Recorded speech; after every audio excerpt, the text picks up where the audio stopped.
While everyone else in the AniTube community is busy bickering and arguing about whether or not My Hero Academia is a great shonen that is either the second coming of Hunter x Hunter or the outright plagiarism of Boruto's dad, I thought I would approach this series from a lens that is a lot closer to home for me. While I may have grown up with anime like Pokemon, Dragonball Z, Yu-Gi-Oh! And other such childhood classics, it was only in my teenage years that I would really get into anime. As such, most of my childhood years until that point were actually made up of collecting superhero comic books and watching their respective animated adaptations, which were massive hits in both the 90s and early 2000s. To this very day, I still think I tend to know more about how the Western comic book industry works and the lore of the company's respective universes, more than I do about anime, gaming, and many other hobbies of mine, with music being the only obvious exception. So, after hours of research and reflecting on my own time as a former comic book fan, I decided to make this short video of my own list of theories as to why My Hero Academia has become one of the most popular shonen to date since the end of the Big Three and other long-running shonen franchises.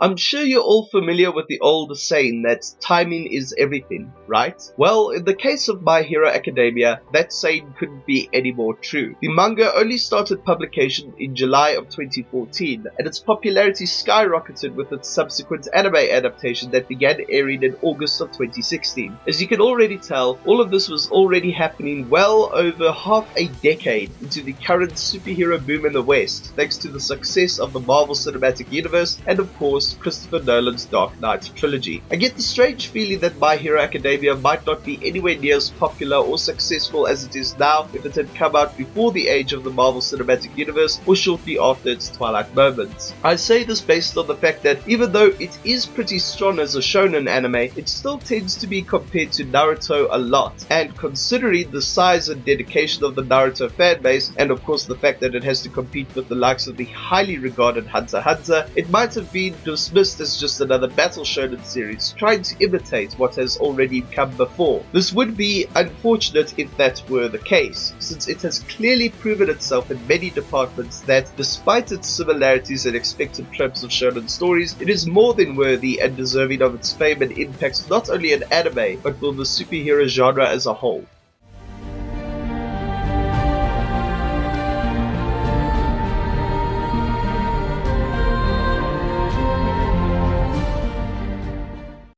Unlike the majority of long-running shonens, which tend to have subpar animation, with the exception of important episodes, filler arcs, and other tedious things that we have come to expect from these anime adaptations, My Hero Academia, on the other hand, likes to do things a little differently. Firstly, instead of airing episodes continuously once a week, which results in filler arcs, Studio Bones decided to air a certain number of episodes at a time. This serves two purposes. One reason is that it gives the manga a chance to catch up and provide more material for the animation team to produce in time for the airing of the next season. The second reason is because it allows the team at Studio Bones to produce an adaptation that is of the highest quality in terms of animation and directing. As much as I hate to say this, one of the main reasons most fans of Western forms of entertainment cannot get into anime is because the art styles of a lot of shows are extremely oversimplified in their animated form, mainly due to budgeting and the fact that they have to put out an episode before the allocated time slot on local Japanese television. Shows like Naruto in particular are no stranger to this. Sure, there are some exceptions here and there, but for the most part, this is the kind of thing I tend to hear among my comic book loving friends, and it's not hard to understand why they feel this way. I mean, even the worst art in an average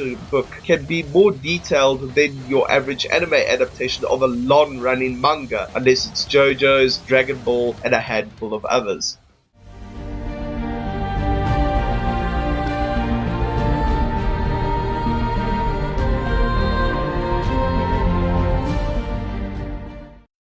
One of the greatest things about not just My Hero Academia, but about anime in general, is that most shows have only one universe and one continuity, with a few exceptions like the Fate and Gundam franchises. While American superhero comics do share one universe on a technical level, the various timelines tend to become extremely cluttered over time due to several factors. Though the main reason this happens is because American comic books employ many writers, each with their own writing styles and interpretations of the characters, lore, and timelines of the various universes created by each company. Even with interlinking events that send ripple effects across said universes, a book written by someone like Jeff Loeb is not the same as a book written by somebody like Ron Mars. Also, taking the writers out of the equation and solely focusing on the characters, a Batman book is a lot different in tone to, say, a Superman book or a Green Lantern book. By having too many writers work on one universe, you wind up with many timeline and continuity errors, which every so many years needs to be corrected, with some kind of apocalyptic events to kill off several characters or worlds, like DC's Crisis events or Marvel's Secret Wars events, among others. This often makes it difficult for people to get into comic books, considering their decades of history and lore. While the cartoon adaptations I mentioned earlier in the video definitely do a fantastic job of giving newcomers a basic summary of the most important events and characters in said universes,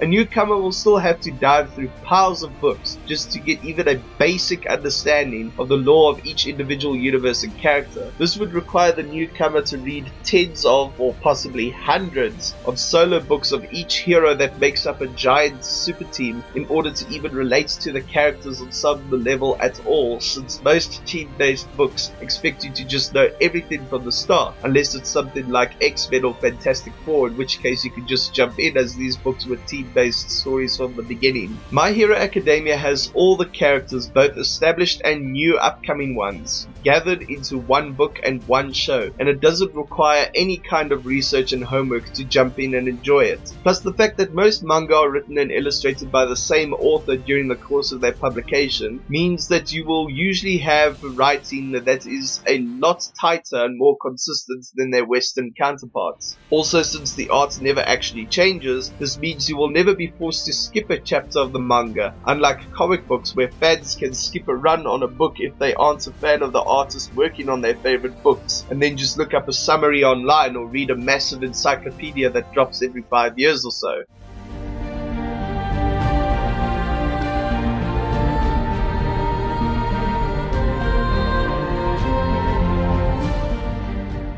Now, power scaling is nothing new to the world of shonen anime. I mean, it's practically one of the core elements of these stories. However, while power scaling does exist somewhere within the realm of superhero comics, they are pretty much irrelevant at this stage of the game. This is mostly due to the fact that any character in these universes is subject to either having their powers amped up to ridiculous levels for the sake of the plot, or having them dumbed down if they happen to break the suspension of disbelief as time passes and the industry gets older. Another thing that tends to determine this factor is a character's popularity, which is pretty strange when you consider that's not how any kind of literary writing works. Anyways, it would appear that the more popular a character or set of characters becomes during a particular era of comic book history, the more powerful they become, and the less popular they are, the more watered down their powers become. In My Hero Academia, this isn't the case at all. Instead, everybody's quirks are pretty much set and established in terms of power. Though it's not just raw power that determines a quirk in My Hero Academia's universe. You could be born with a pretty much objectively useless quirk, but it's how one trains and how one makes use of it that can make it a valuable asset in certain situations. Also, unlike its Western counterparts, where there is no set number one strongest hero and number one strongest villain in order to size and scale who would actually win a battle and determine what level of danger they pose to the characters, My Hero Academia actually makes use of a number one strongest hero in the form of All Might, just so that you, the viewer, can determine whether a villain is fighting with their quirks or their minds in order to bring All Might, his allies, and his students down. Let's use a character like Batman for example. In his own books, Batman's ability to win over his enemies usually feels right and makes him look even more badass than what he already is. This is because, even though he does have some variety of superpowered villains, his rogues gallery doesn't really consist of god-level powered beings, which, realistically speaking, he shouldn't win against, no matter how much he plans or what kind of tech he has at his disposal. Instead, the villains from his rogues gallery who do have some kind of genetic or mystical advantage over him tend to pose about as much of a threat as a monster does to a warrior or adventurer in a high fantasy story, which makes it plausible, most of the time, as to why a person with no powers like Batman could win in a fight against them. It's also because these kinds of battles fit the overall tone and themes of Batman's books. However, the "because I'm Batman" meme tends to take hold whenever he teams up with either individual members or the entirety of the Justice League. In order to not make Batman feel like a third wheel or useless extra baggage that needs constant protection all the time, Batman's ability to fight other DC villains who technically far outclass him and most of his own rogues gallery in both mental and physical prowess gets amped up to such ridiculous levels that he is even able to beat characters that give the likes of Superman a run for their money. Not only that, but this kind of writing often allows for some of the biggest ass pulls I have ever witnessed in the history of fiction. Like the time he killed Darkseid and became a literal fucking deity. That's like Kirito levels of bullshittery. Is bullshittery even a word? Who cares? Fuck it. Basically, the main reason Batman can beat anybody is because of his sheer amount of popularity and reliability as a human character. That's it. In My Hero Academia, we do not see any such thing, at least not from what I've seen. All Might may be the most powerful character in the entire story, at least before he lost his powers, that is, spoiler alert. But what he had in strength, other heroes and villains had to make up for with brains and ingenuity by finding new ways to use and implement their quirks. Either that, or if they have a natural talent for something else that doesn't even require a quirk at all, like being good at strategy, emotional manipulation, having good intuition, being able to naturally predict movements in a fight or something to that degree, it can all be used to make what could be technically weaker powers more useful and stronger when applied correctly. Sure, All For One might be able to go toe to toe with All Might in a physical fight to a certain point, but he prefers to break All Might on a psychological and spiritual level more, since he knows he can only last so long against him with his own powers if he faces him head on with sheer brute force. Tactics like this also pretty much apply to just about any character who isn't All Might or somebody who is closer to his level of power and skill.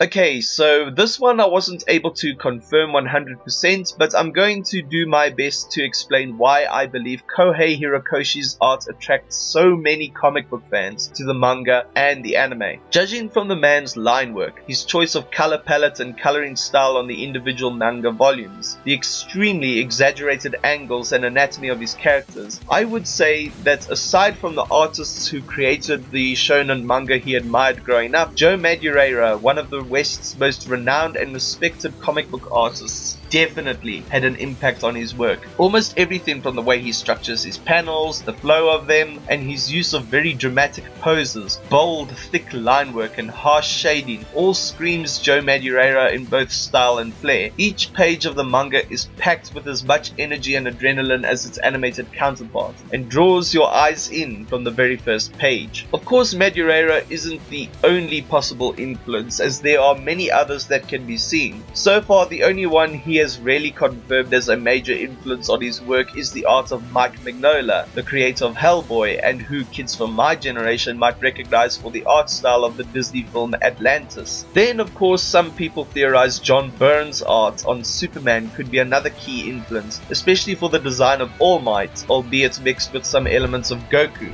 So naturally, Akira Toriyama's work on Dragon Ball would be thrown in there as well. There are many possibilities, and we can only wait until Horikoshi reveals and confirms more in interviews. However, I'd like to believe that I've read enough comic books to know certain styles and influences when I see them.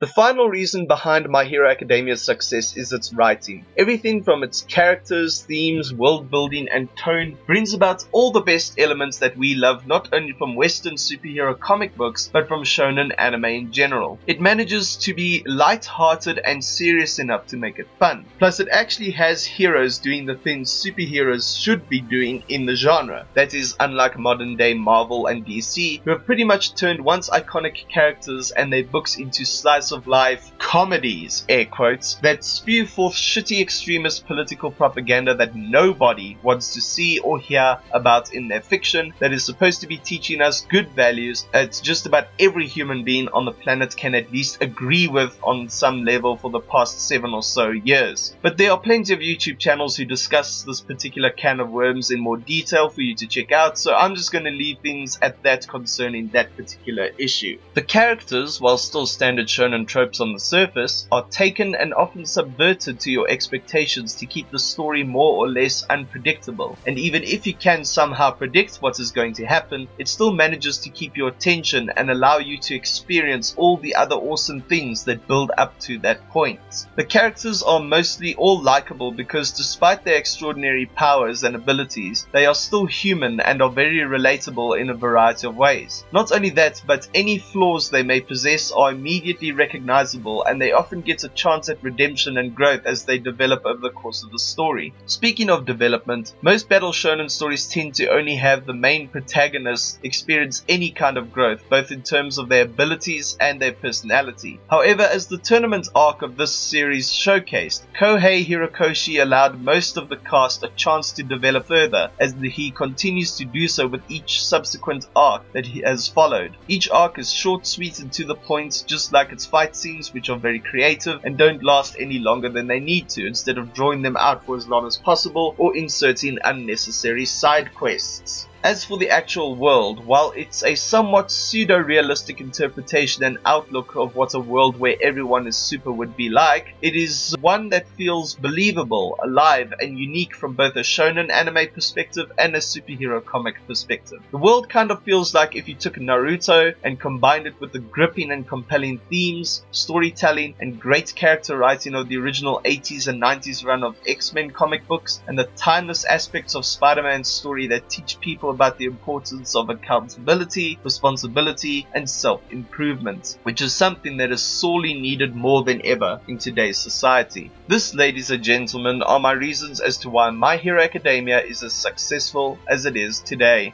Thank you all so much for watching. I do hope you enjoyed the video. If you like what I do here, then consider dropping a like, a comment, subscribing, and hitting that notification bell to make sure that you are alerted as to when I upload. You can also help by supporting me on Patreon to make better and more high quality videos, and by sharing my videos with your friends. Also, don't forget to follow me on social media for more news, updates, memes, and other awesome stuff. Take care of yourselves, and until next time, have a kick-ass day. Cheers.